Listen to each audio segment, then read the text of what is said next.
Bonjour et bienvenue à cette nouvelle consultation de Dr Sales. Aujourd'hui, nous avons reçu une question que je vous invite à découvrir. Bonjour, je m'appelle Magali Poulet et je travaille dans la publicité dans mon agence de communication qui se nomme MD Narration. Dans des situations comme celle que nous vivons à l'heure actuelle, il est bien connu que les premières restrictions budgétaires sont souvent allouées à la communication. Néanmoins, j'estime qu'il est essentiel de garder cette communication avec le client afin d'entretenir ce lien, d'entretenir ses ventes et donc de diminuer au maximum l'effet de cette crise. D'autre part, c'est le moment idéal pour imaginer, repenser ou créer simplement sa communication afin d'être présent sur le marché de la meilleure façon possible dès le début de l'après. Pas mal de personnes avaient en tête de lancer leur entreprise ou de se lancer avant cette crise et hésitent ou font machine arrière à l'heure actuelle.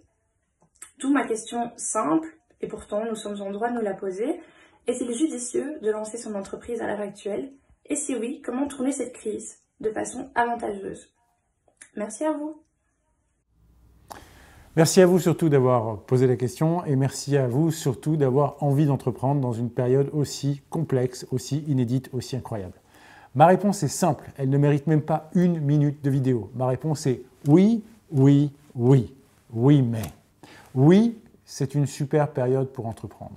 Dans un article qui a été publié au tout début du lockdown, je pense, ou vers le printemps, on pouvait lire que 57% des entreprises du fameux Fortune 500 ont été lancées dans des périodes de crise ou de récession. 57%, quasiment 6 entreprises sur 10. Et encore, cette statistique datait elle-même de 2009, ce qui occulte complètement toutes les entreprises qui ont été finalement ouvertes ou créées aux alentours de 2008, qui n'avaient pas encore connu leur plein essor en 2009 et qui sont devenus des géants, des monstres. Je peux vous citer par exemple Uber créé en 2008, on peut citer Airbnb ou WhatsApp créé en 2009 ou Instagram créé en 2010.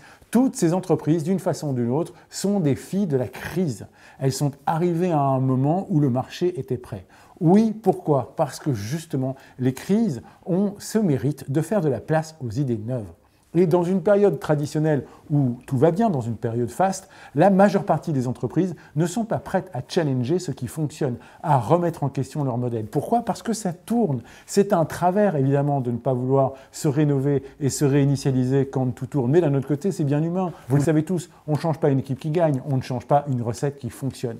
Et pourtant, les crises, elles, font émerger un besoin de nouveauté. Donc oui, évidemment, c'est une période super pour lancer quelque chose si vous avez quelque chose de neuf à amener sur le marché, si vous avez une proposition de valeur qui est très forte. Et aujourd'hui, toutes les entreprises du monde, de la plus petite à la plus grande, se montrent très ouvertes et très à l'écoute à tout ce qui pourrait leur permettre de gagner en rapidité, en agilité et de prendre de vitesse leur marché pour utiliser des innovations, de la disruption et aller un cran plus loin. Donc oui, les entreprises sont ouvertes, elles sont plus en recherche et effectivement, c'est le meilleur moyen de faire passer des projets d'entrepreneuriat. D'ailleurs, l'entrepreneuriat est reconnu aujourd'hui comme une compétence clé à l'intérieur des entreprises. Cela fait des années qu'on parle de cette fameuse compétence d'entrepreneur ou d'intrapreneur et qu'on essaie de la motiver et de la créer. Aujourd'hui, des entreprises sont allées bien plus loin. Elles motivent leur personnel à créer à l'intérieur de la grosse structure des projets personnels qui peuvent devenir des entreprises. Elles jouent elles-mêmes des rôles d'incubateurs. Elles poussent des salariés à prendre l'initiative et à commencer à créer leur propre dynamique entrepreneuriale à l'intérieur de l'entreprise. C'est tout bénéfice. Si l'entreprise réussit à créer une nouvelle micro-entreprise qui cartonne, elle se sera mise à son compte. Et d'un autre côté, elle donne plus de motivation, plus de dynamisme aux personnes qui font partie de son entreprise et ça continue à les garder motivées à avancer. Ça devient une compétence extrêmement recherchée. L'entrepreneuriat, c'est le nouveau MBA, c'est le nouveau master. Évidemment, c'est un master à la dure, à savoir qu'on prend un risque très important quand on entreprend. Mais quelque part, c'est là qu'on peut acquérir très rapidement des réflexes business qui deviennent très importants. Et oui encore, parce que jamais, jamais dans l'histoire de l'entreprise, il n'a été aussi finalement facile d'entreprendre.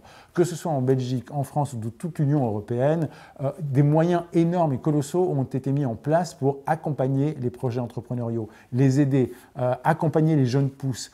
Vous pouvez vous adresser à plein de monde. Allez vous adresser à vos chambres de commerce locales pour comprendre ce qu'elles peuvent faire pour vous. Allez vous adresser à vos secrétariats sociaux qui sont au courant de tout ce qu'on peut faire pour développer les entreprises. Allez voir un comptable, allez voir des chasseurs de primes qui peuvent vous aider à trouver des primes à la création d'entreprises. Allez voir des incubateurs, renseignez-vous sur les business engines possibles. Allez même faire le tour des espaces de coworking dans lesquels plein de micro-entreprises sont en train d'émerger et d'essayer de coopérer ensemble dans des écosystèmes qui sont riches et foisonnants. Rappelez-vous ceci, toute contrainte m'est grâce. On attribue la phrase à Léonard de Vinci. Il dit en substance « Chaque chose qui me contraint m'oblige à développer de nouvelles choses ». La période de crise, c'est la période génialissime qui, d'une façon ou d'une autre, sur les ruines des certitudes, fait naître le champ des possibles. Et oui, mais c'est une période faste pour celui qui voudrait commencer à essayer de faire bouger les lignes, mais n'oubliez pas non plus que entreprendre, c'est avant tout prendre des risques. Donc, ne soyez pas téméraires, soyez courageux.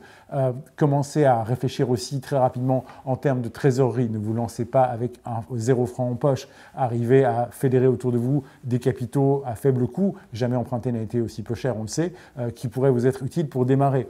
De même, si vous êtes un entrepreneur dans l'âme et que vous foisonnez d'idées, attention à la gestion. La gestion, c'est ce qui pêche dans les entreprises. Donc faites-vous accompagner de bonnes compétences de gestion, voire déléguez-les. Trouvez rapidement des gens qui sont d'excellents gestionnaires, avec lesquels vous allez peut-être avoir des frictions, mais qui vont aussi vous servir de garde-fou et vous permettre de prendre de bonnes décisions en gestion. Donc soyez courageux, mais pas téméraires. Mais de l'autre côté, rappelez-vous de la phrase de Cicéron, « Une mer calme ne fait pas de bons marins ».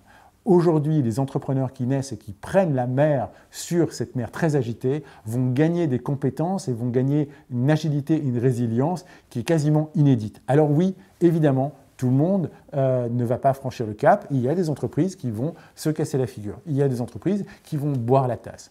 Mais ce ne sont que des entreprises. On a créé les personnalités juridiques justement pour ne pas atteindre le patrimoine personnel des gens qui entreprennent. Et donc, vous pouvez prendre une entreprise et vous pouvez la planter. Et si vous vous plantez, ce n'est pas très grave. À un moment ou à un autre, vous repousserez. Vous repousserez d'abord parce que vous aurez gagné une compétence que ceux qui n'ont pas essayé n'ont pas. Et ensuite, probablement que vous aurez envie quand même de prendre une revanche et d'en monter une deuxième. Je crois personnellement que la faculté d'entreprendre est une véritable compétence que nous devons cultiver précieusement parce que c'est seulement avec celle-là que nous arriverons ensemble à tous sortir de la crise. Nous nous retrouvons bientôt dans un prochain épisode des consultations du Dr Sales. N'oubliez pas que la santé de votre entreprise dépend avant tout de la santé de vos ventes. Et nous nous retrouvons sans plus attendre, Hamid Fadjaoui pour 10 minutes pour convaincre.